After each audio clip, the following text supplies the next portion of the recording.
ఇంకా వర్కౌట్ అవుతుంది ఏ ఈక్వేషన్ మీద తీసుకున్నారండి. ఇక ఎమ్మెల్యే విషయాలకు వస్తే ఎచ్చెర్ల ఒకటి, మళ్ళీ పాడేరు ఏజెన్సీలోని పాడేరు, విశాఖ నార్త్ అంటే ఒక విష్ణుకుమార్ రాజు అనుకోవచ్చు. కైకలూరు విజయవాడ వెస్ట్ పోతుని మహేష్ పంచాయతీ ఉన్నది. ఆలూరు లేదా ఆదోని ఈ రెండిట్లో టీడీపీ ఒకటి బీజేపీ వెళ్తుంది.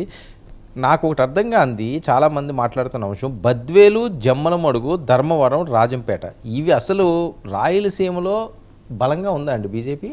సరే ఇవన్నీ సంఖ్య కోసం నెంబర్ కోసం ఇచ్చినవండి. ఇవన్నీ ఎక్కువ నెంబర్ కోసం జమ్మలమడుగు ఇవన్నీ అసలు నెంబర్ కోసం ఇచ్చినవే. వాళ్ళు ఈవెన్ బై ఎలక్షన్స్లో కూడా టీడీపీ చేయకపోతే వీళ్ళు వెళ్ళి పాల్గొన్నారు. అన్నీ కూడా 1000, 2000 లేకపోతే తక్కువ ఓట్లు వచ్చాయి వాళ్ళకు. వాటికే వాళ్ళు చాలా ఆనందపడ్డారు. ఇప్పుడు అవేం కోలుకునే ఛాన్స్ కూడా ఏముండదు. వీటన్నిటిలో కైకలూరు అది కూడా ఆ సీట్ ఎట్లా ఉంటుందో తెలియదు, కానీ ఆయన ఇదివరకు మంత్రిగా చేశాడు. కామినేని శ్రీనివాస్, అదొక సీటు కొంచెం సీరియస్. విశాఖ నార్త్ కూడా విశాఖ నార్త్ విష్ణుకుమార్ రాజు ఆయన ముందు నుంచి ఉన్నాడు. పైగా ఆయనకు తెలుగుదేశంతో మంచి సత్సంబంధాలు ఉంటాయి కాబట్టి అసలు ఆయన తెలుగుదేశం మనిషి అని బీజేపీలో మిగతా వాళ్ళు అంటూ ఉంటారు. సో అక్కడ కొంచెం గట్టి పోటీ అది జరుగుతుంది. ఇంకా మిగిలినవి ఐ థింక్ మోస్ట్లీ ఫార్మల్గా లాంఛనంగా జరగడమే కానీ వాటితో పెద్ద తలకిందులు ఏదేం లేదు. పైగా ట్రైబల్ సీట్స్ వీళ్ళకి అంతగా వస్తాయనే పరిస్థితి కూడా ఏముండదు. హెచ్ఆర్లు కానీ హెచ్ఆర్లు కూడా యాక్చువల్ తెలుగుదేశం కూడా అది అక్కడ చేయాల్సిన పరిస్థితి. ఈ ఊరికి అకామిడేటివ్ థింగ్ అంతే. అంటే బీజేపీకి లాంగ్ టర్మ్లో రాయలసీమ మీద దృష్టి ఉందండి. ఒకటి భారతదేశం 100 రాష్ట్రాలు కావాలనే వాళ్ళ ఫిలాసఫీ ఒకటి ఉంది కదా. సో ఎప్పటికైనా రాయలసీమలో మళ్ళీ రాయలసీమ రాష్ట్రం కోసం మేము ఫైట్ చేస్తాము అనే ఒక ఫిలాసఫీ వాళ్ళకు ఉంది. అందుకని రాయలసీమలో సచివాలయం పెట్టాలి, హైకోర్టు పెట్టాలి. ఒకప్పుడు పెద్ద రాయలసీమ డిక్లరేషన్ అని కూడా వాళ్ళు ప్రకటించున్నారు. ఇప్పుడు ఈ అలిగిన వాళ్ళలో కూడా చాలామంది రాయలసీమ వాళ్ళు కూడా ఉన్నారు. సో బీజేపీ రాయలసీమ యాంగిల్ ఉంది. ఈ ఎన్నికల ఫలితం తర్వాత వీళ్ళు ఆ యాంగిల్ను పెంచే అవకాశం ఉంది. ఎవరు దానికి నాయకత్వం వహిస్తారనే విషయం తర్వాత, కానీ ఈ సెక్షన్స్ అన్నీ కూడా ఇప్పుడు నిరుద్యోగులు అయిపోతారు కదా కొంతమంది. ఈ నిరుద్యోగ అంటే రాజకీయ నిరుద్యోగ సెక్షన్స్, పదవీ బాధిత అంటే రహిత కూటమి, ఇట్లాంటి వాళ్ళందరూ రాయలసీమ అనే దృష్టి పెట్టే ఛాన్స్ ఉంది. అందుకనే ఈ ఎన్నికల్లో రాజకీయ పార్టీలు ముఖ్యంగా 2-3-4 పెద్ద పార్టీలు రాయలసీమ సమగ్ర అభివృద్ధికి ఏం చేస్తారు, ఎన్నికల్లో వాళ్ళు ఎలాంటి ఒక ప్రణాళిక ఇచ్చి దాన్ని అక్కడ ప్రాజెక్టులు ఇవి తొందరగా పూర్తి చేయడానికి ఎలా ప్రయత్నిస్తారనేది చాలా ముఖ్యమైన విషయం. లేకపోతే బీజేపీ రాష్ట్రమంతా ఎలాగూ రాలేమో దీని మీద ఫోకస్ పెడదాము అనే ఒక వ్యూహం కూడా వాళ్ళు ఆలోచిస్తున్న పరిస్థితి కూడా ఉంది. సరే, రాజంపేట విషయానికి వస్తే ఆల్రెడీ కిరణ్ కుమార్ రెడ్డి గారు ఉన్నారు. మళ్ళీ అదే బీజేపీ స్థానం తీసుకోవడం అంటే సేమ్ కదా, డబుల్ ఇంజన్ సర్కార్ లాగా డబుల్ ఇంజన్ కంటెస్ట్. సార్, ఈ ఓట్ ట్రాన్స్ఫర్ అవుతుందా? ఇది కిరణ్ కుమార్ రెడ్డి ఇసి ఫైనల్ రిసోర్సెస్ ఉన్నాయి. కాంగ్రెస్ నాయకుల్లో అత్యధికులు ఎవరు లేరు.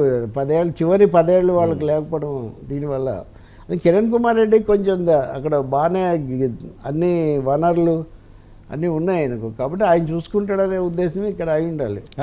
ఆయన ఎంపీ కంటే బహుశా చెప్పు ఈ ఓట్ ట్రాన్స్ఫర్ అనే అంశం ఈ టికెట్లు ఎంపిక ఓట్లు ఉంటే కదా మిత్రమా ట్రాన్స్ఫర్. వాళ్ళకు ఉన్నదే 1% ఓట్లు, వీళ్ళు కాదండి మొత్తం ఓవరాల్ వాళ్ళకి.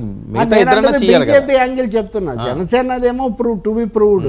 సో ఉన్న ఓట్లు కొంత పరిమితంగా ట్రాన్స్ఫర్ చేసుకోవడం, ఇక్కడ తెలుగుదేశం నిలబడ్డం, తెలుగుదేశం జనసేన వాళ్ళని కలుపుకొని పవన్ గ్లామర్ను వాడుకోవటం, బీజేపీ ఆశీస్సులు పొందటం, ఇది ఇక్కడ సంధానం అటు ఇటు కూడా వాళ్ళు చేసుకోవాల్సిందే. కానీ బీజేపీకి ఏదో మేజర్గా ఓట్లు ఉండి అవి ట్రాన్స్ఫర్ అయ్యేటంత పరిస్థితి ఏమి ఉండదు. బీజేపీ వాళ్ళ ఆందోళన ఏంటంటే టీడీపీ ఓట్లు ట్రాన్స్ఫర్ కావాలి. అవును, మీరు అన్న దాంట్లో సెకండ్ సైడ్ నుంచి చూస్తే తెలుగుదేశం వాళ్ళు మమ్మల్ని ఇక్కడ ఓడించి మమ్మల్ని ఫూల్స్ చేసి ఈ సీట్లు మీరు పనికిరారు, ఎప్పటికీ మిమ్మల్ని తగ్గిస్తామని చెప్తారు అన్నది బీజేపీ వాళ్ళ ఆరోపణ. మీరు ఈ టాపిక్స్లో మనం అంటే డైరెక్ట్ కవర్ అవ్వలేదు, కానీ ఇప్పుడు బీజేపీ కార్యవర్గ పదాధికారుల సమావేశానికి విష్ణువర్ధన్ రెడ్డి తర్వాత సోము వీర్రాజు ఒక 5-6 మంది రావట్లేదు అని వార్తలు వస్తున్నాయి ఇప్పటివరకు. అంటే అంత అసంతృప్తి ఉంది వాళ్ళల్లో.